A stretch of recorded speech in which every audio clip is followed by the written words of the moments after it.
Hi everybody, I am cooking two recipes today, well, today and tomorrow, but this is a great idea for food prep. Sometimes if I take a roast out, I am going to, if I roast it for one thing, let's say I was making carnitas, I would season it up with some extra stuff and put it in the crock pot so that it's ready to go. But sometimes you want to make 2 or 3 meals out of a roast, which is what I'm going to do. I'm going to make 2 different meals out of this. So I'm going to season it kind of plain, so it can go with either recipe that I'm doing. And then once I've got it shredded up and ready to go, I'm going to take half of it and make a more Mexican tomatillo dish with it. And then the other one I'm going to use in a more kind of Moroccan dish. So I'm going to just show you how to this is great for food prep again. Then you can just have some seasoned pork and you can make a bunch of different things out of it throughout the week. So I'm going to get this in the crock pot. I'm going to show you what I do for just a plain seasoning, and then we will come back and make some killer recipes out of it. So first off, we're going to season it. So a nice piece of meat here. It's a pork roast. We have it defrosted. We got this from our butcher. We have some friends that we've got this pork from. So I'm going to put a generous amount of salt on this. And some people probably look at this and be like, oh my gosh, this is crazy, but no, put a lot of salt on. This is a big chunk of meat, a lot of pepper. And so you think about all the stuff that's inside that is not a surface area, that's not getting this meat on it. This is garlic powder. So you want to season pretty heavily. And onion powder. Then I take and see all this extra on the outside, I take and roll my sides in that. So the sides are kind of getting some seasoning on them too. So do the same thing with the other side. Generous salt, pepper. Now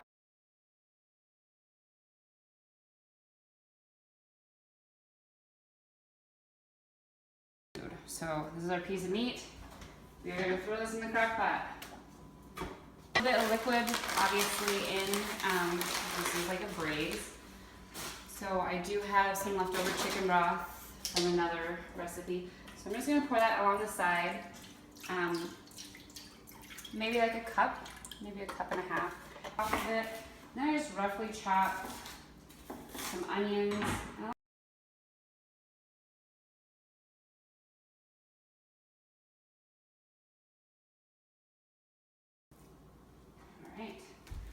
Here is just a couple cloves of garlic put in the side. I'm just gonna nestle that in, make sure it's in the liquid a little bit, and then I put this on high for about 5 hours. Check it whenever it starts falling apart. You can flip it over, you can add a little bit more seasoning if you'd like, but we're just gonna do this plain, very simple, in the crock pot on high, 5 hours, and we should be good. There's only a little bit left in here.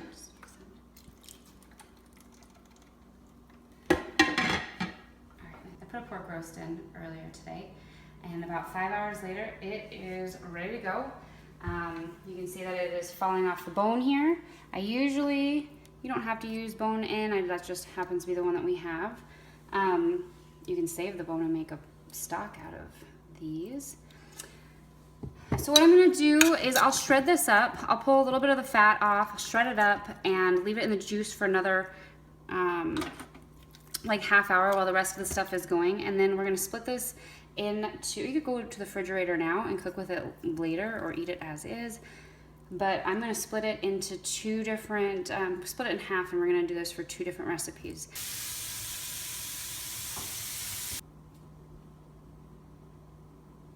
Are you quit eating it? Yeah. So the second recipe we're going to make with our pork, which I have that I just refrigerated it for a day.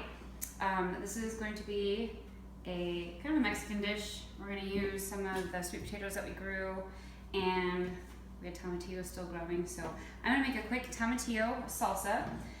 All you do is take some tomatillos. If they're larger, I usually cut them in half. Some of these are pretty small because they were like a second crop.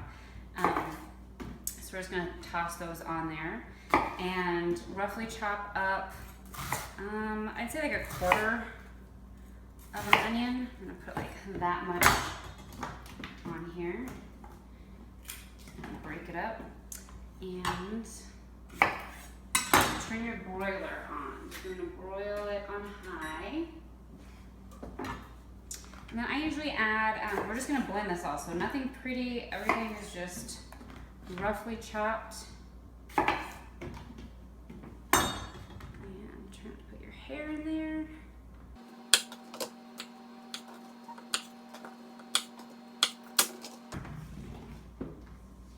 I'm gonna add a little bit more. There's a lot more tomatillos than I thought.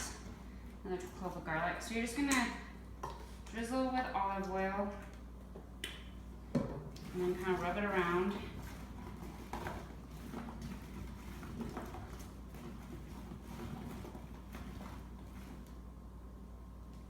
Okay. All right.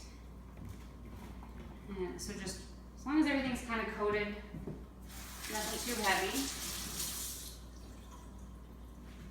And we're just gonna broil this about 5 minutes. You can kind of shake it to get some of the other side, do another 5 or 10 minutes. You wanna have some black spots on a lot of this. I'll show you what it looks like in a few minutes. Don't forget your jalapeno. So, make some jalapenos. Always check and see how actually hot they are. I'm gonna throw a few on here. I'm gonna just save a little bit to taste, and we'll just know to pull some out if it's super hot. And just kind of get those a little coated. Everything's gonna be roasted. Throw that in your broiler. Under your broiler on high. Check it in about 5 minutes. All right, so the tomatillos have roasted along with our onion and garlic and jalapenos. I flipped a few of them, but you can see that we have some nice burnt spots on a lot of it. You see all that juice that's came out of it. We want to keep all that. I've let it cool up here a little bit. We're basically going to transfer all of this into the food processor. We're gonna see how well I transfer this into the food processor. You wanna make sure you do get that juice in there.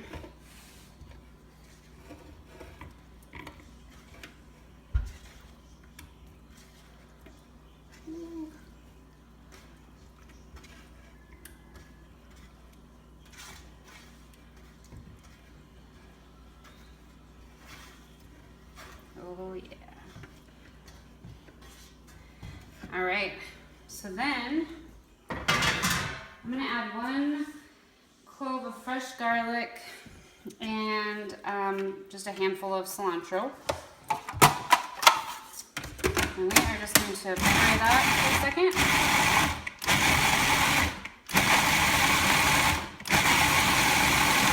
And I think I'm gonna add a little bit more cilantro here. Some salt.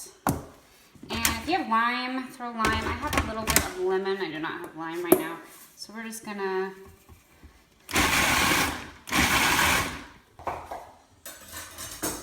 improvise with a squeeze of lemon juice in there.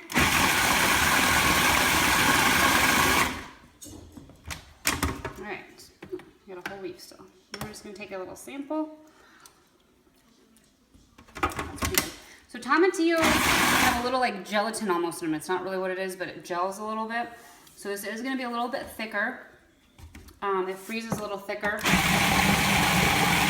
like a regular salsa would. And there we go, so take a look at that. Beautiful green. Make sure you've got enough little salt in there. You can add a little more cilantro or heat or whatever else. I like just a little bit of fresh garlic.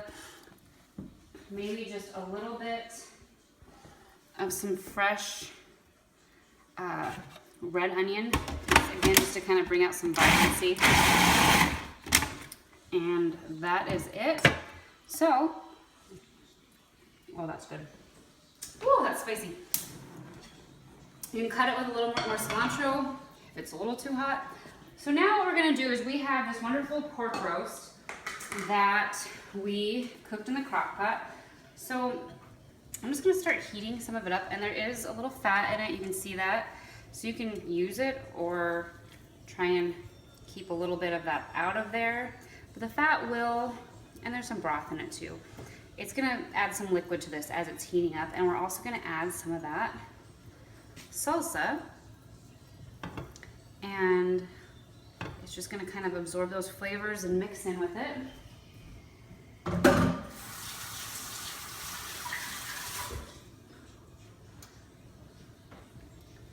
So we're just gonna add a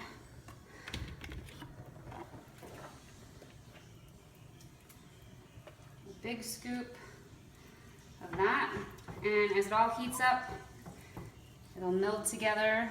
I'll add a little bit more. And the rest of the salsa I'm gonna freeze actually, because I make a enchilada sauce for my husband's favorite burrito out of it. He's already salivating just thinking about it. Okay, so over here, I've also cut up one of the sweet potatoes into little pieces here, and I just roast them about 400 degrees or 450, 425, whatever, and cover them with a little bit of olive oil. There's maybe sweet potato chips. You can do sweet potato fries. We're also going to try hash browns with sweet potatoes tonight too. So you just let them get a little crispy. Some of these are really crispy. Like that one is pretty much done. That happens when you try and film and cook. So about halfway through, about 5 minutes in, but you have to watch these a little bit. I put a little salt, a little olive oil on them. But you slice them really thin. I did it by hand so they're not as thin as they could be. Those will be all taste testers. When I flip them about halfway through and put them in for another like minute or two, just keep an eye on them because you don't want them all to be burnt. But the crispiness is delicious. So the next I make my favorite guacamole. So I've got 3 small avocados, that's all they had in there.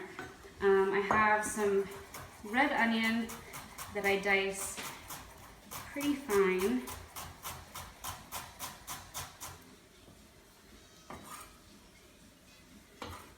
So I just kind of mush up the avocado.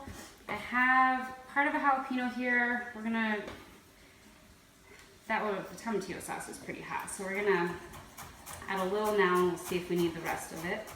You can take the ribs out too if you like yours a little mild, or leave it all out all the way together. So that goes in. Then I have a garlic clove. Now this will give you a little bit of garlic breath because it's fresh garlic, but it's so good in guacamole. You need it. And again, I should have had a lime, but my lime was really hard. I've been on the counter for a little while. So mince that up real fine.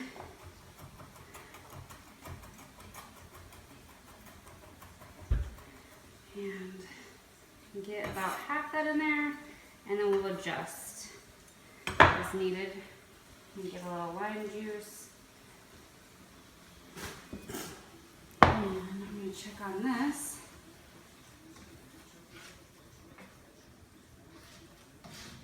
So a lot of times, like, if I would have done this in the crock pot, I would have added this after I'd shredded the beef, if it was just like a one single meal, and then it would have kind of, I would have used this and maybe broiled it or crisped it up on here, but we're gonna have it a little bit more like a shredded beef and this salsa. We're gonna pile it on top of these chips with some guacamole on it.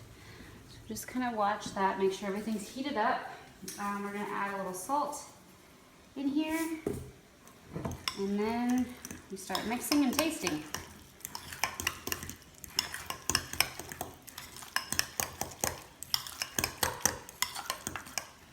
Already know we're gonna need just a little bit more salt. Then once you get that taste down, then we add some fresh cilantro. And we'll take little burnt chips.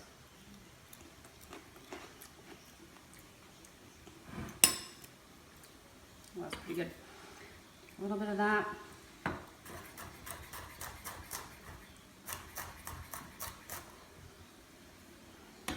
little bit of heat.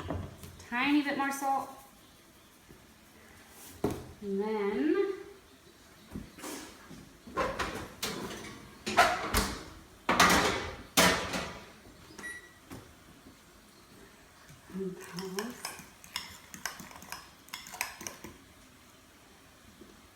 taste test real fast?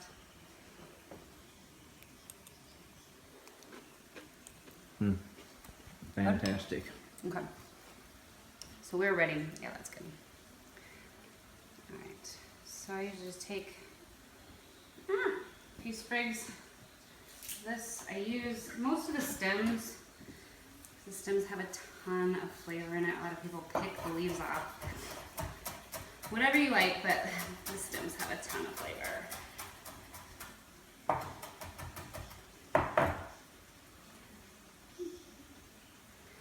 Start there.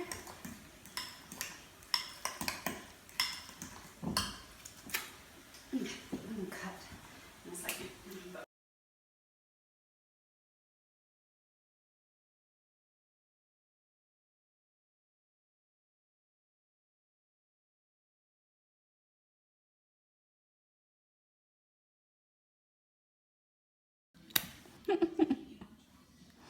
This is proving more difficult.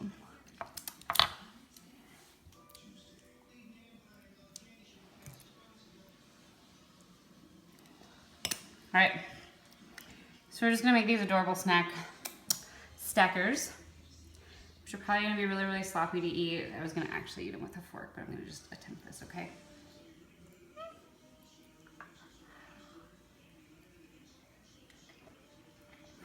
That's delicious. Okay. Oh my God.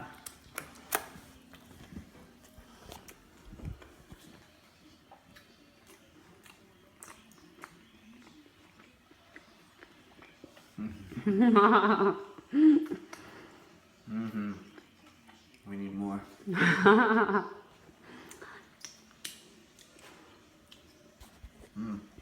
one's crunchy too. So I think we got a winner, but I think we're gonna do it more like a nacho plate. So we're gonna just pile some of these on the bottom, pile some guac over the top, and pile some meat on there. Delicious. Good. Well done.